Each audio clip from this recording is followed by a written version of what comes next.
Salve, salve pessoal, tudo bom?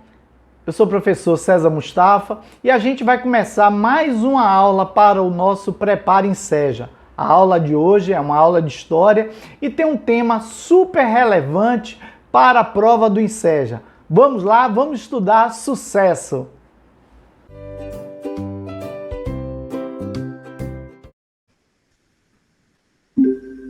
Pronto, gente. Então vamos começar a nossa aula. Essa aula de hoje que tem um tema super importante para a prova do Enseja.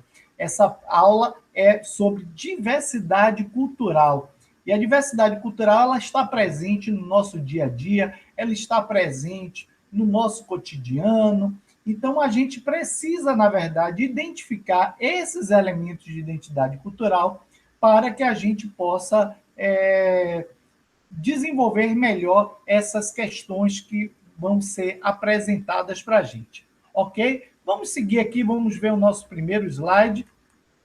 Então, a primeira questão que a gente traz para vocês é que quando a gente pensa em diversidade cultural, a gente tem que pensar, na verdade, o que é cultura, né? Cultura é tudo que a gente faz, cultura é tudo que a gente produz, é a forma como a gente pensa, mas é, entre outras coisas, a expressão da identidade e resistência de um povo. Então, quando a gente vê, por exemplo, uma baiana de acarajé, a gente consegue identificar que aquela baiana, ela é uma baiana pelas indumentárias que ela veste, pelos acessórios que ela usa, né? Então, todos esses acessórios e essas indumentárias, elas fazem parte da identidade cultural da baiana, ok? A gente consegue identificar, por exemplo, um índio, né? Pelas indumentárias que ele veste ou pela forma como ele age, que ele trabalha, onde ele mora. Então, a gente consegue, na verdade, perceber ali a cultura pela identidade cultural dele. Né? Então, a cultura ela tem essa capacidade também, né, de nos mostrar, de nos identificar e de nos relacionar a um grupo. Tranquilo, gente? Beleza? Então, vamos seguir.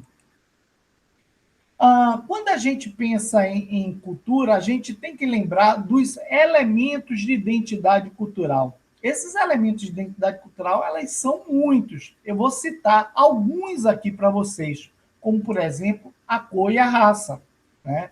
Então, a gente consegue identificar, por exemplo, um africano, uma pessoa que tenha uma origem africana pela própria cor.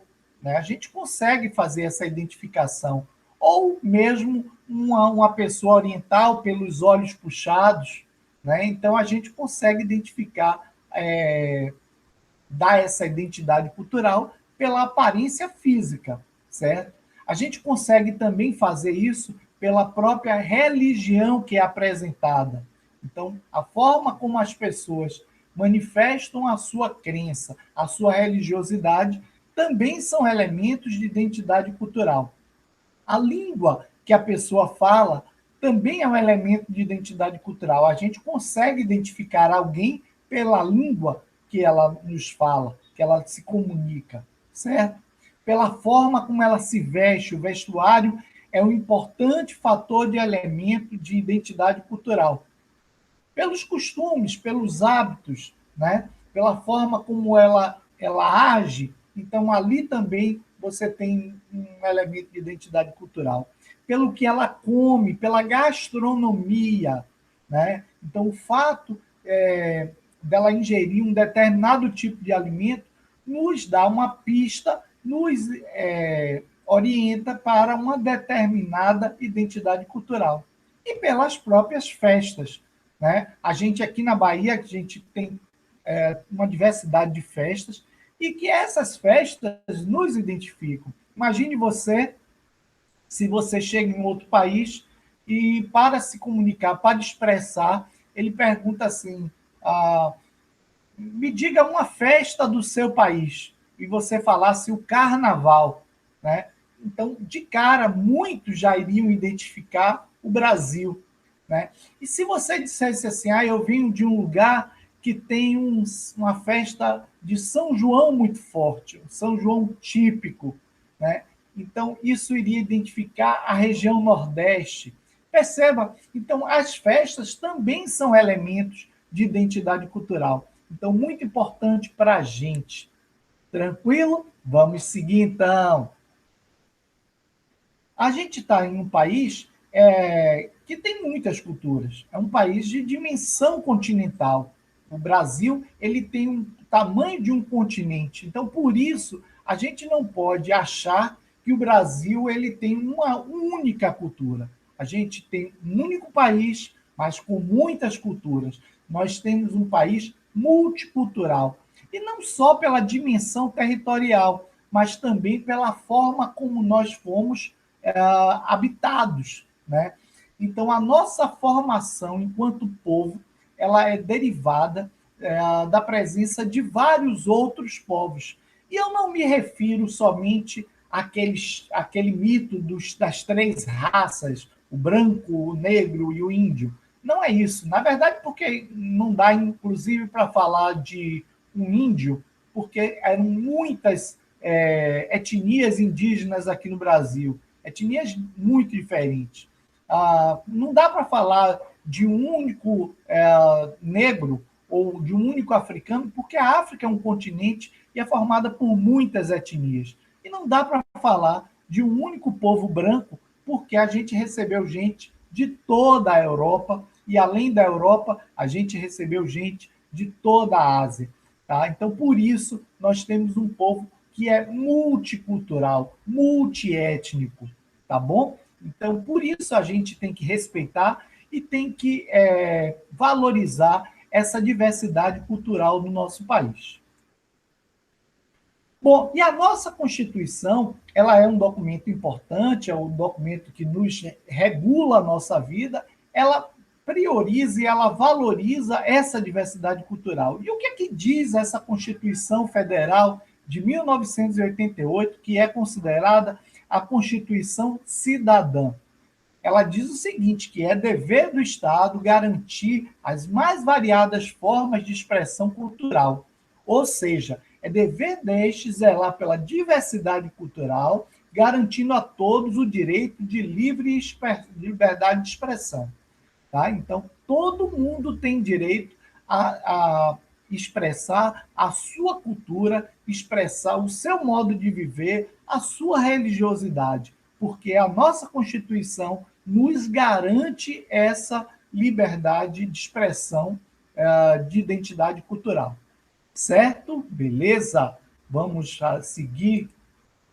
Aí a gente vai para o oposto. Quando a gente fala em diversidade cultural, quando a gente fala nessa multiplicidade étnica, a gente vai pensar que tem gente que se comporta, na verdade, de uma forma equivocada, de uma forma errada, né?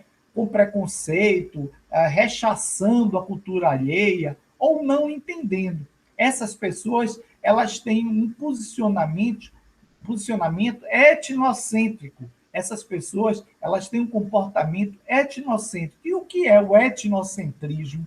O etnocentrismo é a tendência de julgar o mundo a partir da perspectiva particular do povo e cultura a que pertence. Então, eu julgo o outro a partir da minha própria cultura.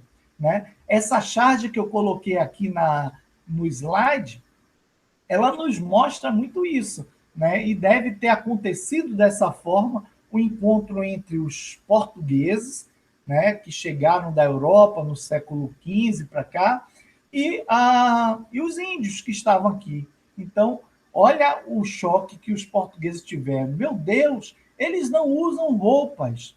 E os índios, olha, eles não usam penas. Então, há um choque etnocêntrico aqui. Há um choque de culturas nesse momento. Percebe? Isso aqui é um exemplo simples. Existem muitos outros exemplos de etnocentrismo. Né? Vamos para uma questão? Vamos fazer uma questão. E aí, quando a gente fala dessa questão, eu gosto bastante porque ajuda a gente a desmistificar algumas coisas. Essa questão ela foi do INSEJA de 2019. E ela fala assim: funk agora é oficialmente cultura. O ritmo foi reconhecido na terça-feira, dia 1º de 9 de 2009, como patrimônio cultural pela Assembleia Legislativa do Rio de Janeiro. No mesmo dia, a LERJ revogou uma lei criada no ano passado que restringia a realização de bailes funks e raves no estado.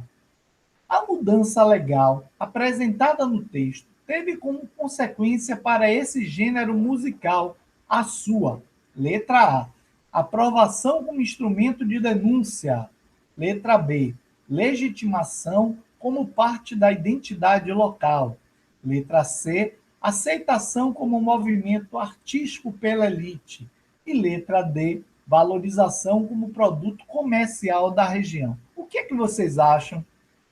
Qual foi a alternativa que vocês marcaram aí?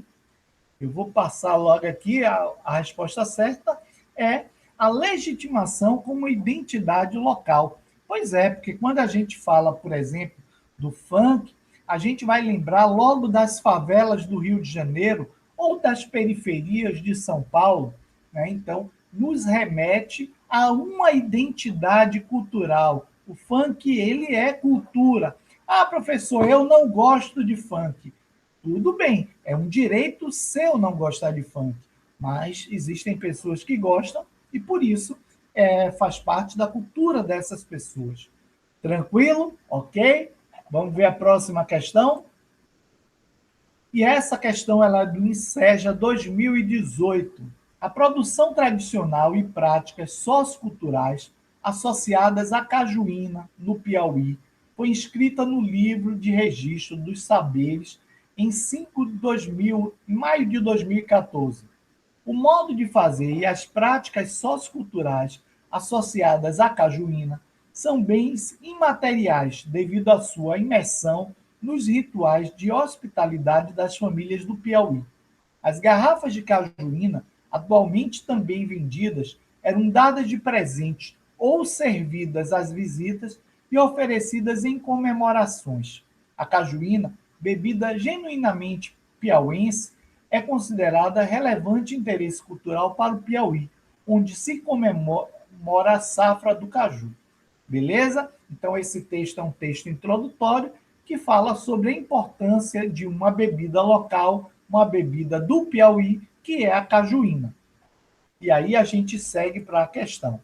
E aí ele pergunta assim: o reconhecimento dessa tradição como patrimônio cultural brasileiro contribui para, letra A, atração do turismo internacional, letra B, controle do conhecimento popular, letra C, destaque dos costumes litorâneos e letra D, valorização das identidades regionais.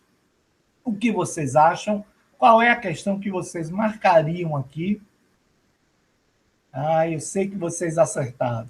Vamos lá? Então vamos ver, logicamente, a valorização das identidades regionais.